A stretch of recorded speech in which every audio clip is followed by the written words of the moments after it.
नमस्कार शेतकरी मित्रांनो, प्रधानमंत्री किसान सन्मान निधी योजना म्हणजेच पीएम किसान योजनेअंतर्गत नवीन अपडेट समोर आलेली आहे। नोंदणी प्रक्रियेमध्ये मोठा बदल या ठिकाणी करण्यात आलेला आहे। महाराष्ट्र शासनाच्या कृषी विभागाअंतर्गत एक प्रसिद्धीपत्रक जाहीर करण्यात आलेला आहे।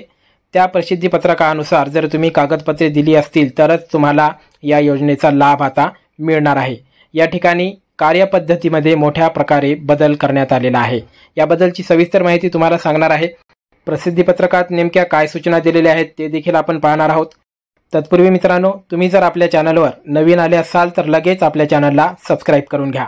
आपला टेलिग्राम चॅनल आहे, व्हॉट्सअप चॅनल आहे, त्याला देखील फॉलो करून घ्या, कारण अशाच प्रकारचे नवनवीन व्हिडिओ तुमच्यासाठी घेऊन येत असतो। मित्रांनो, मी श्रीपाद आगेदिघे। चला तर व्हिडिओला सुरुवात करूया। तर बघा शेतकरी मित्रांनो, या ठिकाणी तुम्ही बघू शकता महाराष्ट्र शासनाच्या कृषी विभागाअंतर्गत हे प्रसिद्धीपत्रक काढण्यात आलेलं आहे।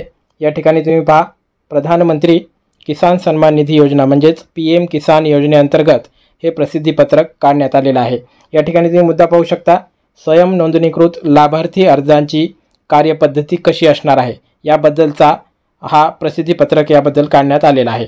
यामधील सविस्तर आणि सुरुवातीचा मुद्दा आपण बघूया। बघा, सुरुवातीचा मुद्दा आहे, प्रधानमंत्री किसान सन्मान निधी योजनेअंतर्गत म्हणजेच पीएम किसान योजनेअंतर्गत नवीन स्वयं नोंदणी करणाऱ्या लाभार्थ्यांना सूचित करण्यात येते की सदर योजनेच्या पोर्टलवर ऑनलाईन नोंदणी करताना खालीलप्रमाणे कागदपत्रे अपलोड करणे अनिवार्य असणार आहे। या ठिकाणी सांगण्यात आलेलं आहे बघा, आणि सर्व कागदपत्रे 200 किलोबाईटमध्ये फाईल मर्यादेत अपलोड करावीत अशी सूचना देखील या ठिकाणी देण्यात आलेली आहे, तुम्ही पाहू शकता। त्यानंतर बघा, मुद्दा नंबर 1 आहे, मागील 3 महिन्यातील डिजिटल किंवा तलाठी सहीचा 7/12 उतारा या ठिकाणी तुम्हाला लागणार आहे। त्यानंतर नंबर 2 बघा, जमीन नोंदणीचा फेरफार म्हणजेच लाभार्थींच्या नावे जमीन धारणा 1/2/2019 पूर्वीची असणे आवश्यक आहे। अपवाद वारसा हक्काने झालेले जमीन हस्तांतरण असणार आहे। यामध्ये तुम्हाला बघा, जमीन नोंदणीचा फेरफार कधीचा असणार आहे, कधीचा पाहिजे आहे, तर 1/2/2019 पूर्वीचा असणे आवश्यक आहे। वारसा हक्काचा असेल तर त्याचं हस्तांतरण हे त्यामध्ये अपवाद असणार आहे। त्यानंतर तिसरा मुद्दा बघा, वारसा नोंद फेरफारावर मयत दिनांक 1/2/2019 नंतरची असल्यास त्यांचा नावावरून वारसाने जमीन आली त्यांच्या नावे जमीन आलेला किंवा असलेला फेरफारही सोबत लागणार आहे। या ठिकाणी बघा, वारस नोंद फेरफारवर जर मयत दिनांक 1/2/2019 नंतरची जर असेल तर नावावरून जे वारसा जमीन आलेली आहे ती वारसा जमीनचा जो फेरफार आहे तो देखील या ठिकाणी लागणार आहे। त्यानंतर 4 नंबरचा मुद्दा बघा, पती पत्नी व 18 वर्षाखालील अपत्यांचे आधार कार्ड, पती पत्नी आणि 18 वर्षाखालील जे अपत्य आहे त्यांचे आधार कार्ड देखील या ठिकाणी लागणार आहे। आणि सूचना बघा या ठिकाणी काय दिलेली आहे, सर्व एकाच पानावर स्कॅन करावीत असं या ठिकाणी सांगण्यात देखील आहे। पती पत्नी आणि 18 वर्षाखालील जे अपत्य आहे त्या सर्वांचे आधार कार्ड हे एकाच पानावर स्कॅन करून अपलोड करावीत असं या ठिकाणी सांगण्यात आलेलं आहे। त्यानंतर वरील सर्व ऑनलाईन अपलोड केलेली कागदपत्रे पडताळणी अंती सदर लाभार्थ्यांना मान्यता मिळेल। बघा, ही सर्व कागदपत्रे ज्यावेळी तुम्ही अपलोड कराल त्यानंतर त्याची पडताळणी होईल आणि त्यानंतरच लाभार्थींना याबद्दलची मान्यता या ठिकाणी भेटणार आहे। त्यानंतर शेवटचा मुद्दा बघा, ब मुद्दा, यामध्ये काय सांगण्यात आलेलं आहे, लाभार्थी अपात्रता मागे घेण्याची कार्यपद्धती म्हणजे तुम्ही जर अपात्र असाल, या योजनेसाठी जर अपात्र असाल लाभासाठी, तर तुम्हाला अर्ज वापस घेण्याची जी कार्यपद्धती आहे ती कशी असणार आहे। नंबर 1चा मुद्दा बघा, अपात्रता मागे घेण्याचा विहित नमुन्यातील अर्ज तुम्हाला तिथे वापस घ्यायचा आहे।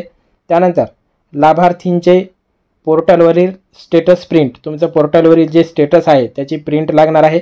त्यानंतर आधार कार्ड, पती पत्नी व 18 वर्षाच्या खालील जे अपत्य आहे त्यांचं सर्वांचं म्हणजे तिघांचं या ठिकाणी आधार कार्ड लागणार आहे।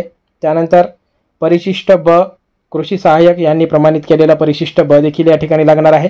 त्यानंतर 5वा क्रमांक आहे, नवीन 7/12 व 8 उतारा लागेल। डिजिटल किंवा तलाठी यांचा सही असलेला हा 7/12 किंवा 8 उतारा लागणार आहे। त्यानंतर शेवटचा मुद्दा, वरीलप्रमाणे जमीन नोंदीचा फेरफार किंवा वारसा नोंदीचा फेरफार या ठिकाणी लागणार आहे।